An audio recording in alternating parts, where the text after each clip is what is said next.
ரெண்டு விஷயம் நான் தெளிவு பெற விரும்புகிறேன் சார். நீங்க 3 பேருமே வக்கீல் அப்படிங்கிறதுனால நான் நீங்க கல்வியில் பின்தங்கி இருக்கு அப்படின்னு சொல்றாரு. எந்த டேட்டா படி சொல்றாரு? ரெண்டாவது, நீங்க பெண்கள் பாதுகாப்புல இங்க பின்னடைவுன்ட்டு எந்த டேட்டா படி சொல்றாரு? நாங்களே தெரிஞ்சுக்க விரும்புகிறோம். நீங்க ஹையர் எஜுகேஷன்ல தமிழ்நாட்டை ஒரு தனி நாடாக நீங்கள் கருதுகிறீர்கள் என்றால் உலகத்திலேயே தமிழ்நாடு மட்டும்தான் ஹையஸ்ட் உயர்கல்வியில அதிகமான நபர்கள் 58-59% பேர் இருக்கக்கூடிய ஒரே மாநிலம் தமிழ்நாடு. ஸ்டேட் தமிழ்நாடு தான். இந்தியாவிலே தமிழ்நாடு தான். உலகத்திலே முதலிடத்துல தமிழ்நாடு தான் இருக்குது. நீங்க மாணவர்களுடைய இடைநிற்றல் அப்படிங்கிறது நீங்க கோவிட் காலத்தில் நிகழ்ந்தது. அதற்கு பிறகு அதை அதிக அளவில் இந்த அரசு சரி பண்ணியிருக்கு. இதெல்லாம் டாக்குமெண்டா எஜுகேஷன் மினிஸ்ட்ரியினுடைய ஸ்டாட்டிஸ்டிக்ல நீங்க பார்க்க முடியும். நீங்க எந்த இடத்துல அதை சொல்றீங்க? மத்திய அரசாங்கம் ஒரே எத்தனை ஸ்கூல்ஸ் மூடி இருக்காங்கன்னு சொல்றாரு. அவங்களோட நம்பரோட தானே சார் சொன்னாரு. இத்தனை ஸ்கூல் மூடி இருக்காங்க, இடைநிறுத்தம் இருக்கிறதுனால அப்படின்னு சொல்லி அதை வந்துட்டு திருப்பி சார் அவர் ஒரே நிமிஷம் 8 அரசு பள்ளிகள் 0 ஸ்டூடெண்ட் அப்படிங்கிற கேட்டகரியில மூடி இருக்காங்க. எத்தனை ஸ்டூடெண்ட் அத சொன்னாரு இல்ல, 0 ஸ்டூடெண்ட் மூடி இருக்காங்கன்னு சொன்னாரு. திராவிட முன்னேற்ற கழகத்தை சார்ந்த மந்திரிகளும் எம்எல்ஏக்களும் அரசியல் பெரும்புள்ளிகளும் ஒட்டுமொத்தமாக பள்ளி கல்வித்துறையையும் கல்லூரி கல்வித்துறையையும் கையில் எடுத்துட்டாங்க. அரசு பள்ளிகளாக இருக்கக்கூடிய மாணவர்கள் எல்லாத்தையும் தனியாருக்கு தள்ளணும். அதுக்கு என்ன பண்ணணும்? அரசு பள்ளிகளை தரமற்றதாக்கணும். அங்கே கல்வியை தரம் இல்லாமல் கொடுக்கணும். கல்வியை தரம் பிரிச்சு கொடுக்கணும். ஏழையாவே இருக்கணும், அரசு பள்ளிகள்லாம் யார் கையில் இருக்கு? அரசு பள்ளிகள்ல நீ படிக்கக்கூடிய மாணவர்கள் யாரு? நகர்ப்புறத்தை வச்சு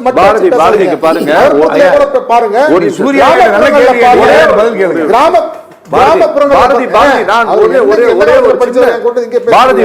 அரசு பள்ளி மாணவன் தான். நான் படிச்ச பள்ளியோட நிலைமை என்ன தெரியுமா? நான் படித்த பள்ளியில நான் படிக்கும் பொழுது 1200 மாணவர்கள் படிச்சாங்க. இன்னைக்கு வெறும் 210 பேர் படிச்சிட்டு இருக்காங்க. எல்லாம் ஃபாரின் போயிட்டாங்க. ஆமா, சென்னை மாநகராட்சி பள்ளி மாணவர்களோட எண்ணிக்கை குறையுது. அரசு பள்ளியில மாணவர்களோட எண்ணிக்கை குறையுது.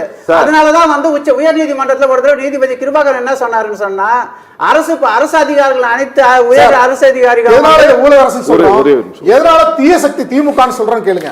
இன்னைக்கு மக்களுக்கு ஊறு விளைவிக்கக்கூடிய இந்த இளைஞர் பட்டாளத்தை இந்த மக்களின் வரிப்பணத்தில் ஆட்சி நடத்தக்கூடிய இந்த திராவிட முன்னேற்ற கழக அரசு இந்த இளைஞர்களை பெரும் பட்டாளத்தை போதைக்கு அடிமையாக்கி இவர்களுக்கு வாக்குக்கு பணத்தை கொடுத்து வெறும் ஓட்டு போடும் எந்திரங்களாக மட்டும் பயன்படுத்தி கொண்டு தான் மட்டுமே ஆட்சியில் இருந்து மாறி மாறி சுரண்டி இந்த மக்களை அடிமைகளாக வைத்திருக்கிறார்கள், போதைக்கு அடிமையாக்கி வைத்திருக்கிறார்கள் அப்படின்னு சொல்றான்.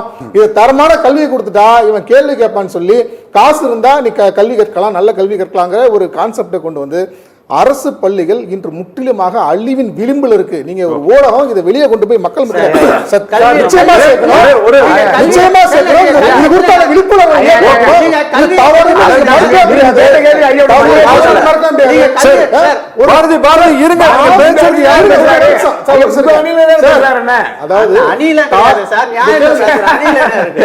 சார் மக்களுக்கு ஊறு விளைவிக்கக்கூடிய டாஸ்மாக் அரசே கையில் எடுத்து அதை அவ்வளவு அக்கறையா நடத்துது.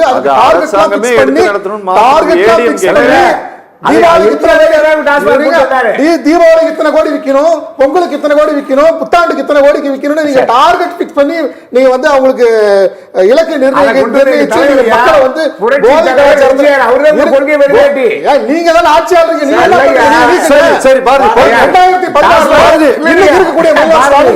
2016 மார்ச் 15ஆம் தேதி பத்திரிகைக்கு கொடுத்த பேட்டியில பேசிருக்காரு.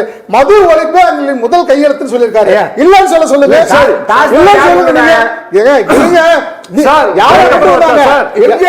யாரோ தப்புனா நீங்க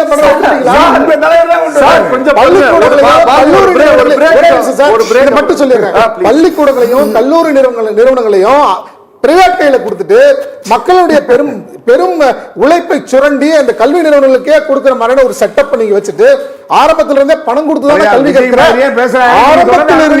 ஆரம்பத்திலிருந்தே எல்கேஜில இருந்து நீ காலேஜ் முடிச்சிட்ட வரைக்கும் காசு கட்டி படிச்சிருக்க, நீ திரும்ப ஏதாவது ஒரு அரசு வேலைக்கோ வேற இன்ன பிற வேலைக்கே போனா நீ வந்து கருணைகாரியமே பார்க்காம யாரு நல்லவன் கெட்டவன் பார்க்காம பணம் சம்பாதிக்கிறதே குறிக்கோளா வைங்கிற ஒரு மைண்ட் செட்டை ஒரு ஊழல் சமூகத்தை உருவாக்குகின்றது. இந்த அடிப்படையில் வந்து கல்வி வந்து மனிதமயமாக்கப்படுறது. அரசு மருத்துவமனைகள் இன்னைக்கு எவ்வளவு கீழ்த்தரமா இருக்கு. அரசு தனியார் மருத்துவமனைகளுக்கு தான் ஒரு நல்ல ஒரு கட்டமைப்போட மருத்துவம் வேணும் அப்படின்னா ஓகே தனியார் சார். மருத்துவமனை கல்வியை பத்தி ரெண்டு சார், ஒரே ஒரு நிமிஷம் சார். ஒரு டாஸ்மாக மட்டும் அரசு எடுத்து நடத்துது. இதனாலதான் தீய சக்தின்னு சொல்றோம். ஓகே